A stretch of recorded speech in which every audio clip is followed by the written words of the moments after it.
On this brilliant tidbit, we're going to be talking about the demonic blue scourge of the 80s. Evil, demonic Smurfs. Don't miss it. Hang around. I'm Alan Brill. Welcome to Brilliant, a podcast from the mind of Brill.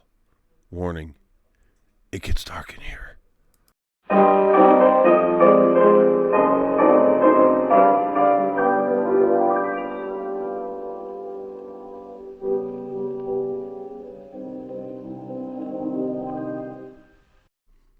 During the 1980s, middle schoolers in the Houston area lived in a very real fear of murderous Smurfs. Not the cute little blue cartoon gnomes they saw on TV, but we'll get to them in their reign of terror. But instead, they were afraid of a vicious gang of murderous juveniles. They would hide in the toilets until it was time to strike, and then they would go on a homicidal rampage through school, killing principals and students, armed with machetes and machine guns. Ridiculous? Yeah, absolutely. But the fear was real. The panic was very real. The kids believed in this gang, and they really did live in fear. And, remember, this was before Mr. Gore's interwebs, so this whole thing spread by word of mouth, playground to playground, and spread it did. The panic was real. The Smurfs were rumored to hide out in bathrooms, and kids were refusing to use the bathroom during school hours for fear of an attack. Some kids believed that the gang wasn't formed by kids at all, but by actual reincarnated Smurf bodies that hid actually literally inside the toilet.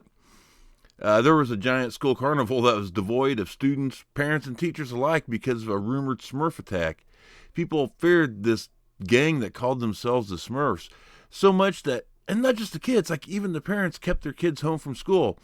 They were so concerned they just flooded the mayor of Houston with a deluge of calls that she was forced to form a 3-man Smurf task force to rid the city of the demonic blue scourge that was this juvenile gang. But it was disbanded after only 3 days because the investigation revealed the whole thing was stupid. That's not how they put it, but that's what they found. Because indeed it was. At the height of this hysteria, it was attracted national-wide attention. Newsweek magazine even ran an article on it. They discovered that the panic most likely started because in January of '83, a Houston television station reported that several juveniles calling themselves the Smurfs, had been arrested for a series of petty crimes. Petty crimes, not murderous rampages. So yeah, that's the story of the Smurf panic in Houston, but I'm not going to tease demonic Smurfs and not give you demonic Smurfs. I'm not going to do that and leave you with a story about an imaginary street gang in the heart of the satanic panic. No. Here we go. And this one is Guano Loco. In the 1980s, the demonic Smurf panic ran rampant throughout the Jehovah's Witness community, part of the overall satanic panic that spread through all the churches and communities in the 80s. And here are just some examples of the Smurfs' demonic shenanigans within the Jehovah's Witness community. Papa Smurf doll became possessed and would scream obscenities in the Kingdom Hall whenever the name of Jehovah was said in its presence. Smurf merch was said to move of their own accord and reappear and disappear, and if you try to throw them away, they would reappear back in your home. Demonic little bastards. One little girl claimed that the Smurfs jumped off her curtains and danced around her bed, laughing satanically. I'm not sure what the satanic laugh is, but I mean, that's secondary to Smurfs jumping off your curtains and dancing around your bed at night. Another young boy had his room decorated with Smurf wallpaper, which was pretty awesome back in the day. And not long after they redecorated his room, his mother noticed that he was covered in red spots.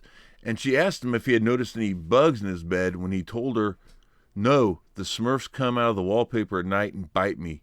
In the daylight, they're cute and smiling, but at night, they have sharp teeth." Don't you just take a second and imagine the little blue man, only he's got a mouthful of sharp fangs. And kind of awesome.